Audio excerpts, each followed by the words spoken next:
Hello guys, welcome to my vlog. So, ang vlog for today is magluluto ko ng kangkong at inisang munggo na may gata. So, ito ang mga ingredients guys: bawang, sibuyas, at saka luya, onion, garlic, at ginger. At syempre guys, ito yung snakehead, dry fish. So, keep on watching guys.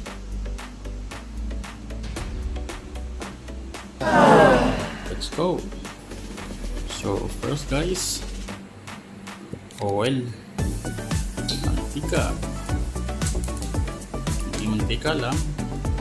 So, para less cholesterol. Actually guys, ang ginagamit kong mantika ay olive oil. Ito yung Spanish oil guys.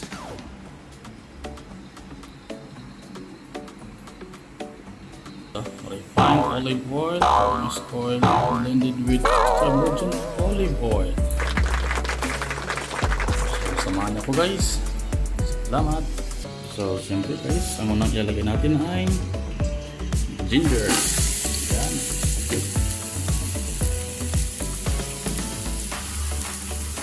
Take note guys, malinis po yung kamay ko ha. So, mano-mano lang po tayo kasi wala maghahawak ng ating pang video. Sariling sikap guys.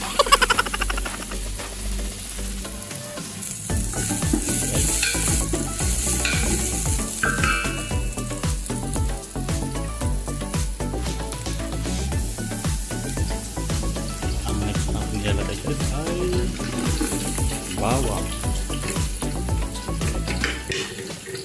Pwede na pagsabay ng luya.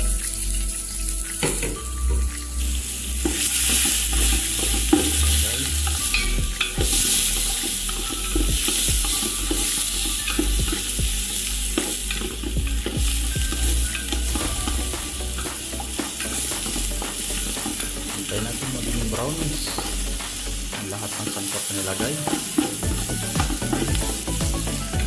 para yung aroma ng ingredients ay mahalo dun sa ating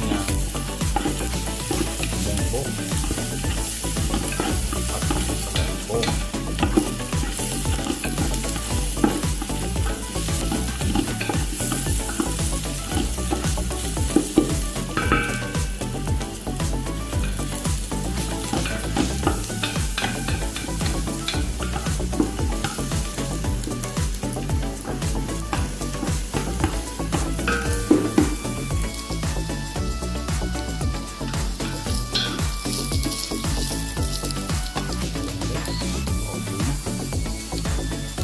Lalagyan natin ay munggo.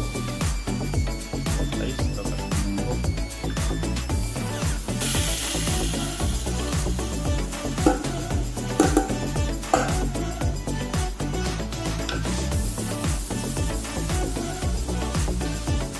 Ayan guys, ano po yung munggo.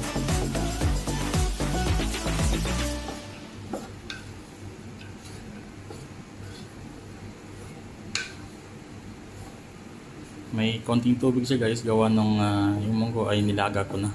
So, almost ready to cook siya.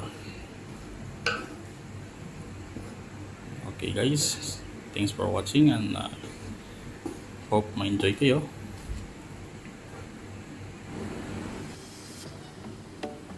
Ayan guys, kumukulo na yung munggo.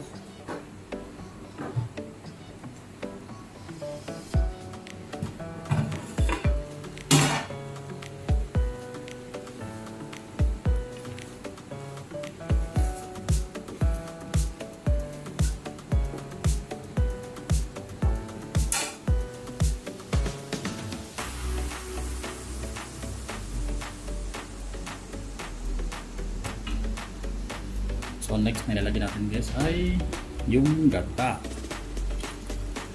Yan. Actually guys, yung gata na ginamit ko ay coconut powder kasi nasa Middle East po tayo. So powder lang ang ginagamit.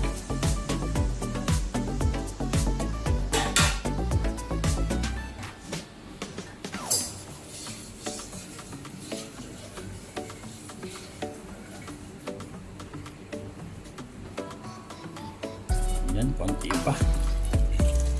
Okay. So, next na ilalagay guys ay yung dry fish snake head.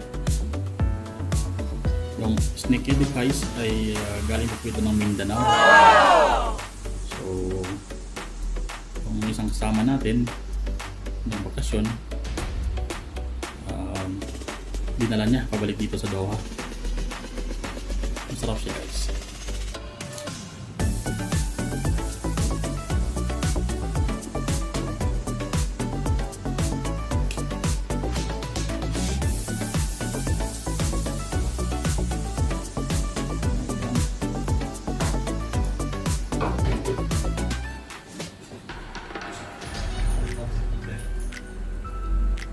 Yes, my friend. So, takpan natin guys.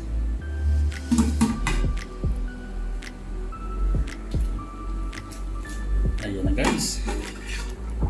Wow!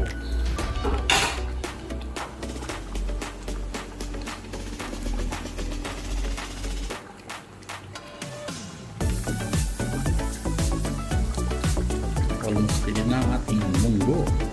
Ginisang munggo with gata. Tapos may snake head pang kasama guys.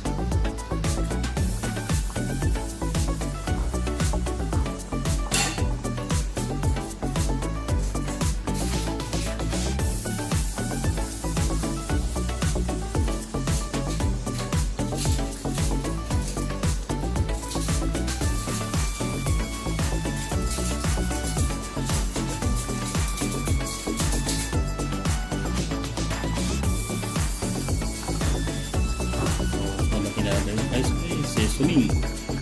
Okay. Ang palasa.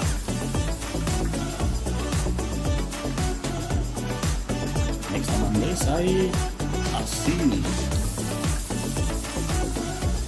Ayun guys, salt. Konti lang para hindi masyado maging maalat kasi yung ating snake head ay dry fish medyo maalat na rin yan. So